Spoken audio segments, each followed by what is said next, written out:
Bismillahirrahmanirrahim. Assalamualaikum warahmatullahi wabarakatuh. Alhamdulillah, wassalatu wassalamu ala rasulillah, wa la hawla wa la quwwata illa billah. Rabbi syrah li sadri wa yassir li amri wahlul 'uqdatam min lisani yafqahu qawli, amma ba'd. Allahumma shalli wa sallim wa barik ala sayyidina Muhammad wa ala alihi wa sahbihi ajma'in. Alhamdulillah, yang saya takzimkan para tokoh masyarakat, para kiai, para masyayikh di wilayah Kebonsari, para pengurus takmir dan para jamaah sholat subuh yang dimuliakan oleh Allah Subhanahu wa Ta'ala, yang saat ini menunaikan kewajiban bersama-sama di waktu subuh kali ini, waktu pagi. Alhamdulillah, patut kita mengucapkan rasa syukur kepada Allah Subhanahu wa Ta'ala yang sudah begitu banyak memberikan kenikmatan sehingga kita bisa melakukan aktivitas, melakukan rutinitas setiap harinya dalam kondisi, dalam keadaan sehat walafiat. Shalawat, salam, rahmatun wa ta'zimun, kasih sayang dan keagungan kita senantiasa ucapkan kepada Nabi Muhammad, Nabi kita sallallahu alaihi wasallam, yang mudah-mudahan kita di hari kiamat mendapatkan syafaatnya.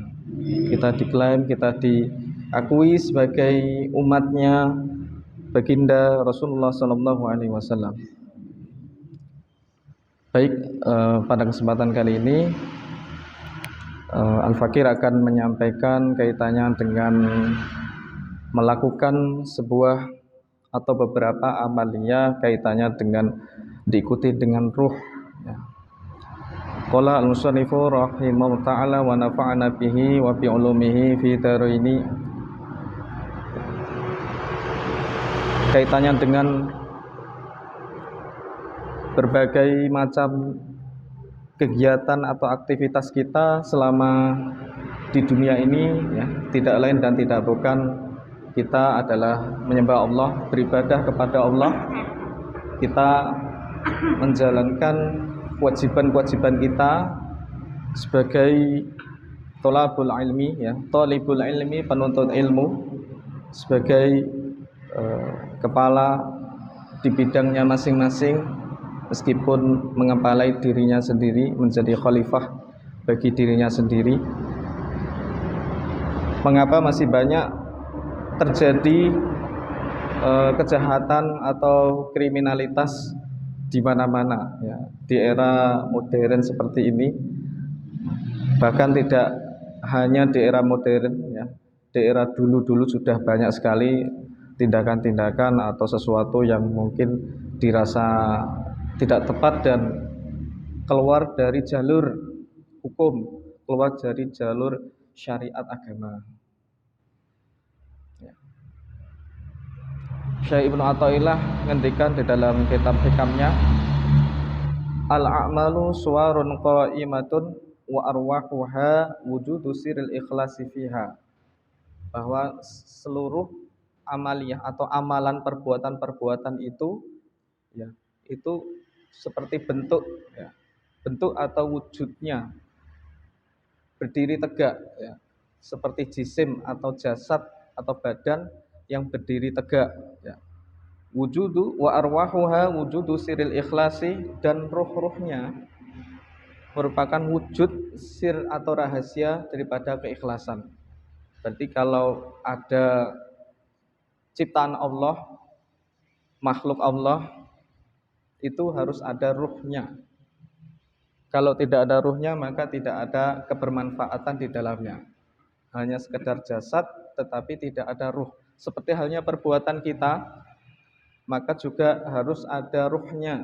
Ruhnya itu tidak lain dan tidak bukan adalah keikhlasan sendiri. Dalam kitab Ayyuhal Walad, Imam Ghazali mengatakan di dalamnya, kebalikan daripada ikhlas itu sendiri adalah riya. Riya itu bagaimana diri seseorang atau kita bahkan menampakkan agar mendapatkan pujian, oleh orang lain, agar disanjung oleh orang lain.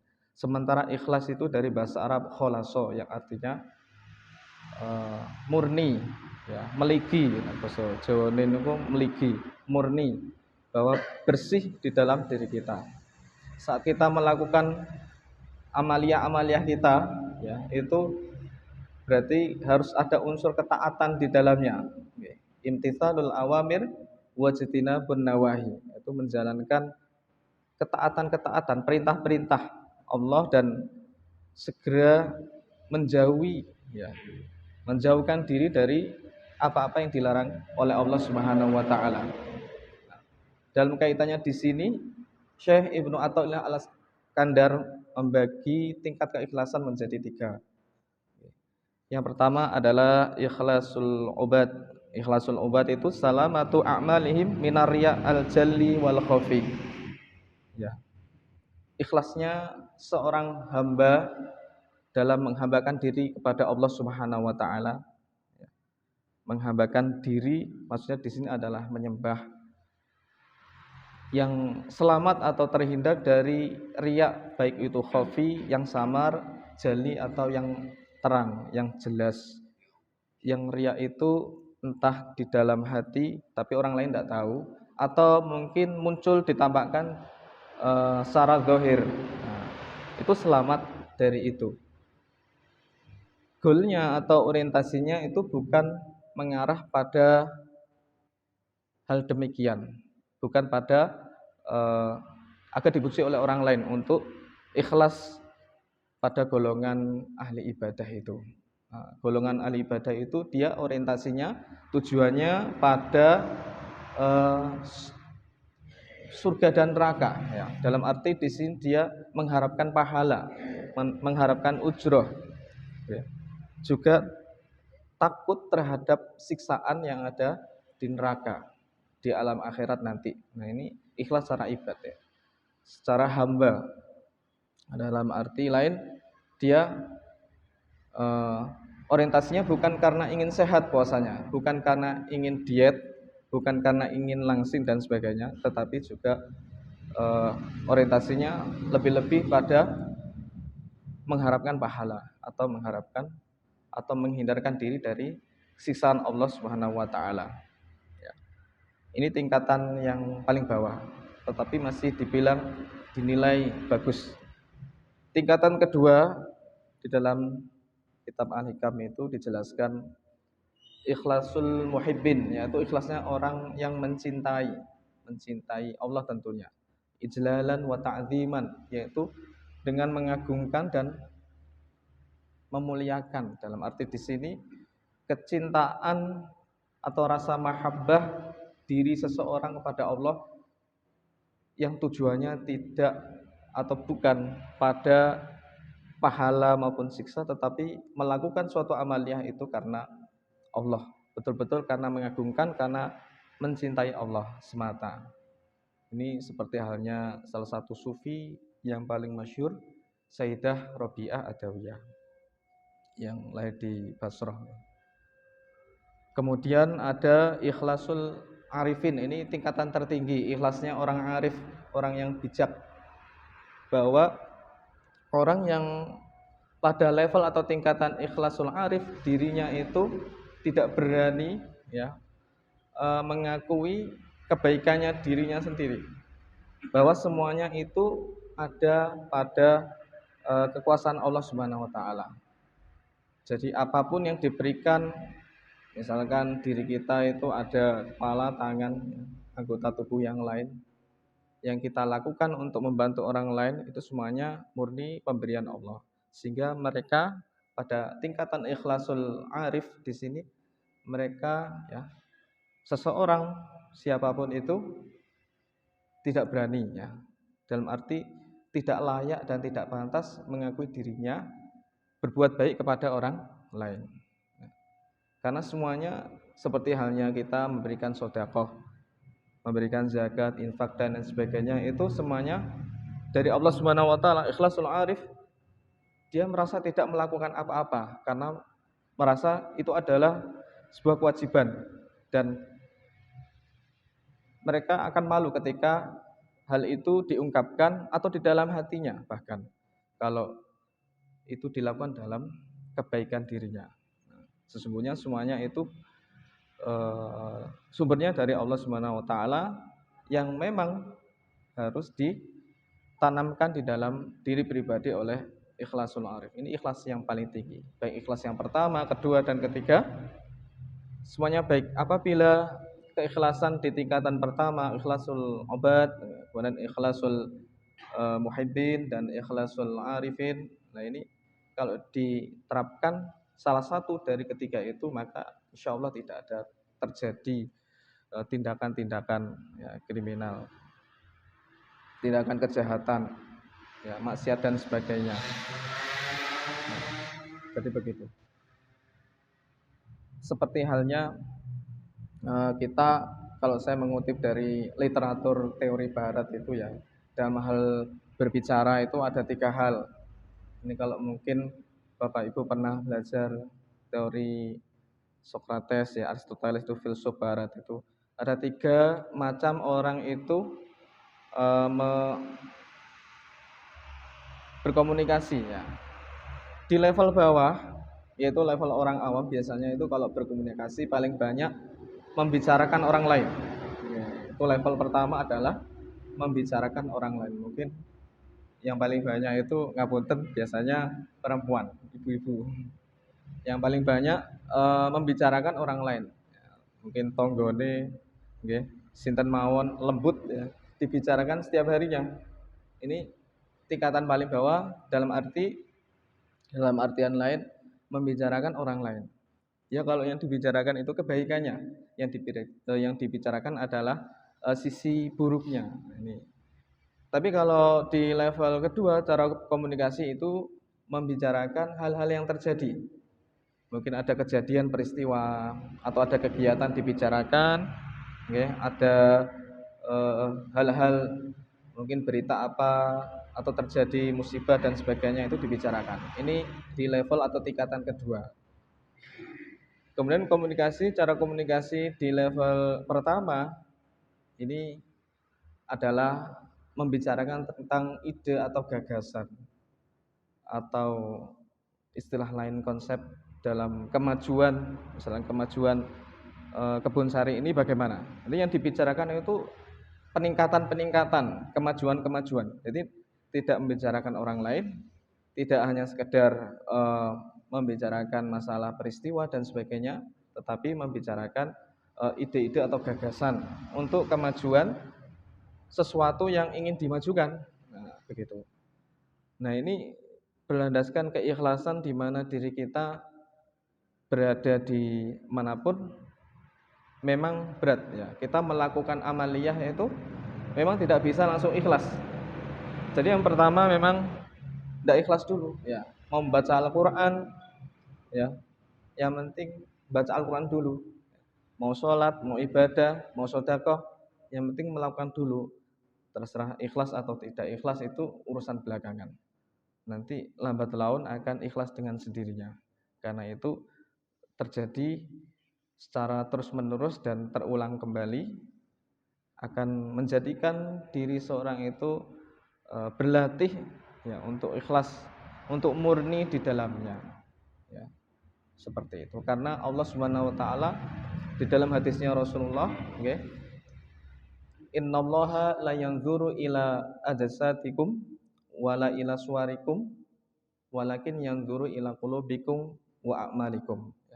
Sesungguhnya Allah itu tidak melihat jisim atau jasad seseorang, tidak melihat rupa atau bentuk seseorang. Ini kok ganteng, ini bagus ini masuk surga. Ini kok cantik. Tidak seperti itu, tetapi Allah melihat qulubikum, mana panjenengan sedanten ya. Melihat hati kita dan a'malikum, perbuatan-perbuatan kita. Yang dilihat itu bukan karena yang lain. Yang lain itu casing ya. Kalau casing itu istilahnya bentuk luarnya, entah putih kulitnya atau coklat, hitam bahkan ya. Tinggi, pendek, gemuk, kurus, yang dilihat oleh Allah bukan itu, melainkan yang dilihat adalah hati dan perbuatan kita. Semuanya itu hanya casing dan titipan, sehingga kita harus melakukan setidaknya bisa merealisasikan ikhlas itu sendiri. Dalam kehidupan kita ya, sering terjadi mungkin ya saat kita melakukan amaliyah perbuatan atau aktivitas baik itu ibadah ya ataupun yang lain.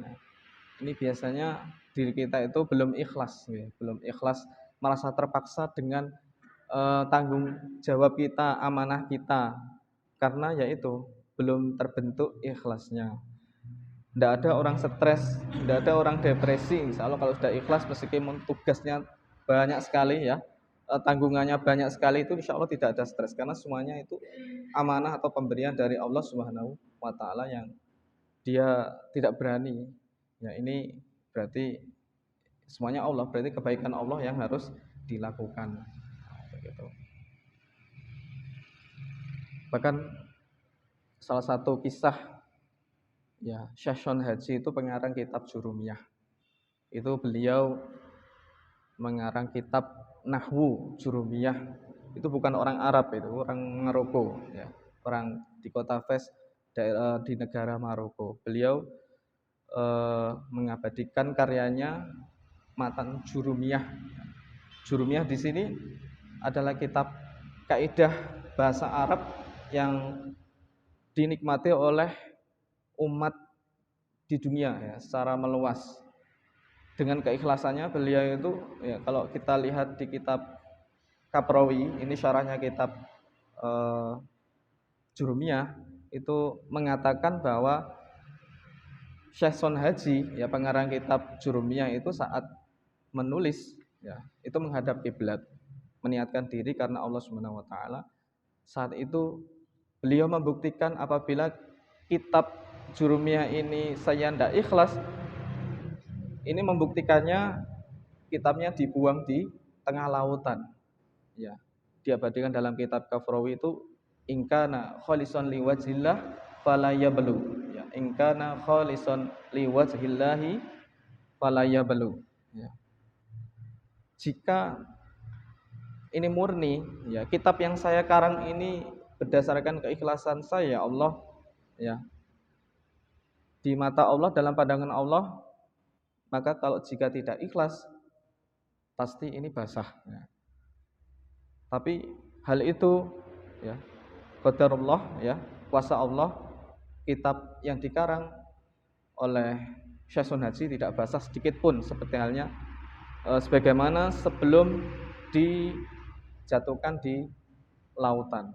Ini membuktikan kalau orang dulu itu sangat ikhlas sekali dalam melakukan amaliyahnya. Begitu juga ulama-ulama kita dari berbagai mazhab. Kalau dalam ilmu syariat ya, ada mazhab Maliki, Imam Malik, Imam Hanafi, Abu Hanifah, Imam Ghazali, Imam Syafi'i ya. Itu mereka berijtihad luar biasa dengan keikhlasannya. Ijtihad itu kalau diartikan dalam kitab Mabadi Awaliyah ya, badlul wus'i linaili tariqatin linaili hukmin syar'iyyin ya, fi tariqatil istinbat ya. Badlul wus'i, mencurahkan ya, mengorbankan. Jadi betul-betul ijtihad betul orang dulu. Betul-betul dengan keikhlasannya dia mencurahkan lahir batin untuk mengusahakan menjadi rujukan atau sumber, karena sumber hukum Islam kita kan tidak hanya Quran dan hadis ya, tetapi juga ijma' qiyas. Itu merupakan produk Al-Quran, produknya Allah Subhanahu wa Ta'ala. Hadis produknya Nabi Muhammad. Kemudian ijma' qiyas produknya para ulama yang sudah diijtihadkan luar biasa. Dan ini bukti keikhlasan beliau-beliau sehingga bisa kita ikuti ya, dari berbagai perbedaan-perbedaan itu. Kadang kita mengetahui bersama kan Imam Ghazali dengan Imam Syafi'i ini kan berbeda, meskipun Imam Ghazali ini kan lebih muda daripada Imam Syafi'i, dan yang lebih tua Imam yang lain-lain, Imam Malik, Abu Hanifah, Imam Hanafi. Saat Imam Syafi'i Imam Syafi'i itu kan kunut ya, menggunakan kunut. Sedangkan Imam Ghazali tidak pakai kunut. Ini tasamuhnya luar biasa orang dulu. Ya, ulama dulu itu luar biasa. Saat Imam Ghazali yang menetapkan tidak ada kunut di waktu subuh, beliau kunut saat makmumnya adalah Imam Syafi'i. Nah, saat Imam Syafi'i jadi imam dan di belakangnya ada Imam Ghazali, maka Imam Syafi'i tidak kunut. Berbeda dengan kita. Kalau kita biasanya kalau kunut ya kunut ya. Jamaahnya berarti harus dilihat dulu. Kalau kebanyakan misalkan yang tidak kunut berarti tidak usah kunut. Kalau yang kunut berarti kunut. Seperti itu. Jadi melihat tidak bukan berarti memaksakan diri begitu ya. Memaksakan diri kehendak diri sesuai dengan mazhab. Kalau saya orang NU, saya orang Muhammadiyah misalkan. Nah, ini sesuai dengan itu. Tapi dilihat dulu kondisi masyarakatnya seperti itu.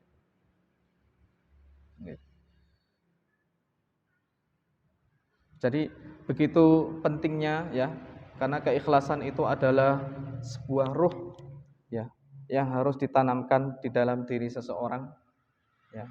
Karena siapa saja pasti akan dituntut untuk melakukan perbuatan-perbuatan ibadah dan lain sebagainya, karena kalau tidak ada ruh atau keikhlasan di dalamnya, maka sebuah atau sesuatu ibadah itu tidak berarti apa-apa, tidak ada gunanya.